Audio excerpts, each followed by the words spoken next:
1, 2, 1, 2, 1, 2, 1, 2.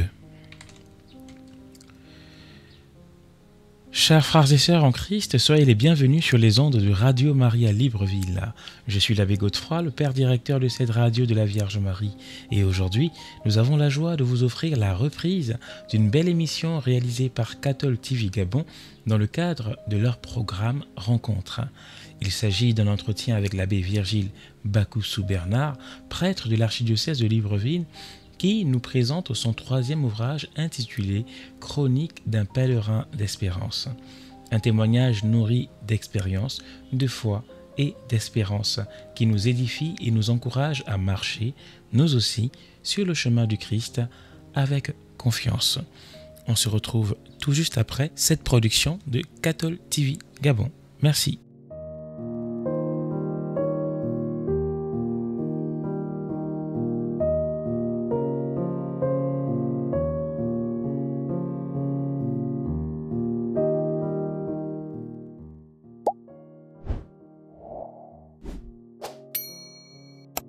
Amis et abonnés de Cathol TV, bonjour. Nous sommes en compagnie de l'abbé Virgile Bakoussou, prêtre de l'archidiocèse de Libreville, formateur et auteur. Mon père, bonjour. Bonjour Cathol TV, bonjour à tous ceux qui nous regardent à travers les médias catholiques. Merci d'avoir accepté l'invitation de Cathol TV surtout. C'était un plaisir partagé, c'est un plaisir aussi renouvelé de se trouver sur Cathol TV. Votre troisième livre, Chronique d'un pèlerin d'espérance, vient de paraître aux éditions Eddy Livre. Il s'agit d'un ouvrage de 219 pages, reparti pas en chapitres, mais plutôt en 64 thématiques. Peut-être mon père nous en fait un résumé, s'il vous plaît. Chronique d'un pèlerin d'espérance, c'est le récit de plusieurs rencontres. C'est un individu qui, dans son sommeil, en fait, qui n'est pas un sommeil, mais qui est la vie en général, rencontre des personnages bibliques, rencontre des saints, rencontre aussi des grandes thématiques de la théologie, de la vie de l'Église, des sacrements, de la doctrine sociale de l'Église. Et après ces rencontres, il va sortir quelques enseignements sur l'espérance et parfois même des prières avec l'espérance. Et concrètement, pour le chrétien, puis le prêtre, surtout pour le prêtre que vous êtes, c'est quoi concrètement un pèlerin d'espérance? Un pèlerin d'espérance, c'est quelqu'un dans sa vie qui marche assuré de ne pas être seul. C'est quelqu'un qui a un projet de vie, qui a une destination, qui a un compagnon de route. Il n'est jamais seul, même dans les difficultés de son existence. Il n'est jamais seul, même dans ses silences. Il n'est jamais seul, même quand le monde semble aller contre lui, contre ses projets de vie. Voici le pèlerin d'espérance. C'est quelqu'un qui a un projet, une histoire et qui est aussi rempli de beaucoup de rencontres. Contrairement au vagabond qui va et vient sans but dans la vie et parfois qui s'épuise car il ne trouve aucun sens à son existence. Et quel est l'objectif de l'auteur que vous êtes à travers cet ouvrage? L'objectif premier de cet ouvrage, c'est donner la parole à ceux qui ne parlent jamais. Vous voyez, dans notre vie de tous les jours, dans notre vie de foi, on parle beaucoup de foi, on parle beaucoup de charité parce qu'à la fin de notre vie, on sera jugé sur la charité. Mais l'espérance semble être comme une évidence.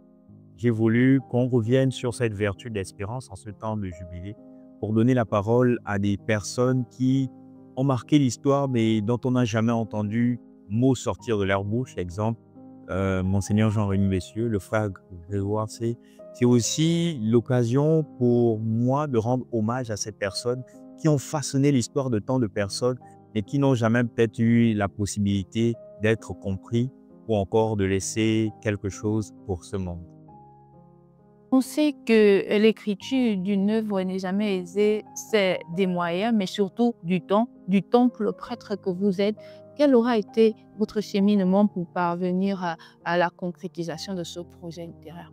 Comme la couverture de mon livre le montre, il m'a fallu beaucoup de temps de méditation pour rentrer pleinement dans cette nouveauté parce que le texte est d'abord rempli de beaucoup de dialogues. Donc, il fallait que je me mette dans la peau de quelqu'un qui recherche. Il fallait que je me mette en même temps aussi dans la peau de celui qui répond à ces recherches-là. Le temps, oui, il m'en a fallu, mais aussi du temps pour la prière. C'est vraiment une émanation de la prière, des méditations, des silences, mais plus encore de beaucoup de rencontres. Des rencontres dans la lecture, des rencontres humaines et des rencontres dans la vie. Mon père, vous n'êtes pas à votre coup d'essai, je le disais au tout début de notre entretien, c'est votre troisième livre. Peut-être nous dire quelles sont les perspectives de l'auteur que vous êtes? Mon troisième, et je vais dire peut-être mon plus beau, ou encore celui dont je suis un peu plus fier, parce qu'il dévoile tout ce que j'ai en moi. Voilà. Les premiers, c'était un peu plus des questionnements philosophiques et théologiques, mais celui-là renvoie à une profonde méditation interne. Les projets, c'est que celui ne s'arrête pas là, donc je prévois dans les années à venir, dans les jours à venir, dans les semaines à venir, sortir le tome 2 qui s'intitulera Toujours chronique d'un pèlerin d'espérance, l'histoire continue. Voilà. Nous sommes à travers ces questions arrivées au terme de notre entretien. Monsieur l'abbé, peut-être un mot de fin? Le mot de fin, ce sera la lecture d'un point de mon livre qui s'intitule Dialogue avec Job. Dans mon sommeil, j'ai entendu un cri, un gémissement profond comme une plainte venue des entrailles de la terre. Je me suis avancé et j'ai vu un homme assis sur un tas de cendres, son corps couvert de plaies, son regard levé vers le ciel. Ses vêtements étaient déchirés, ses amis s'étaient éloignés de lui, et pourtant il ne maudissait pas Dieu. C'était Job, le pèlerin de l'espérance dans la souffrance.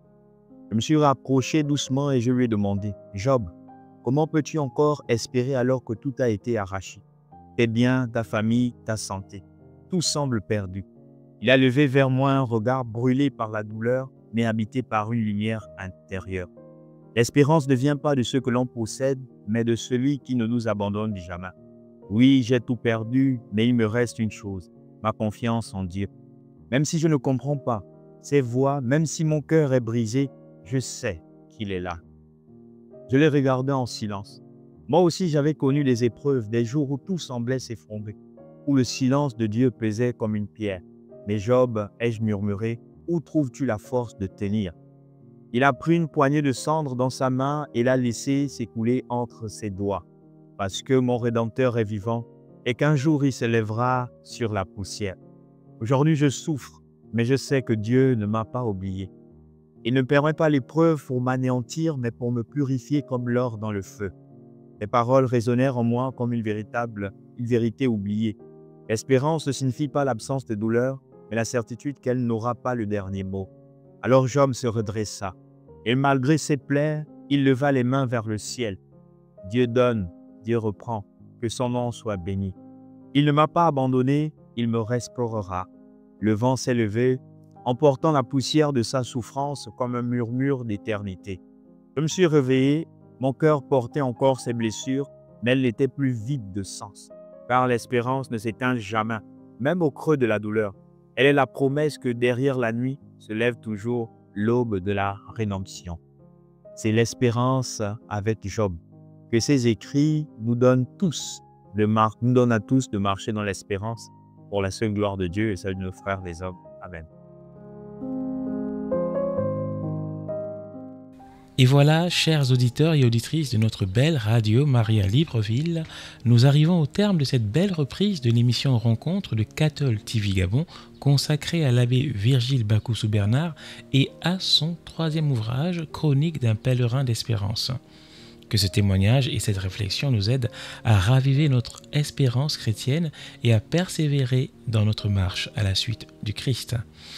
C'est au nom de toute l'équipe de Radio Maria Libreville que je remercie Cathol TV Gabon pour ce beau partage fraternel. Restons toujours à l'écoute de la Vierge Marie, notre Mère, et continuons de faire grandir la communion entre nos médias catholiques au service de l'Évangile. Je suis l'abbé Godefroy, Père directeur de Radio Maria Libreville. Merci de votre fidélité et que le Seigneur vous bénisse abondamment.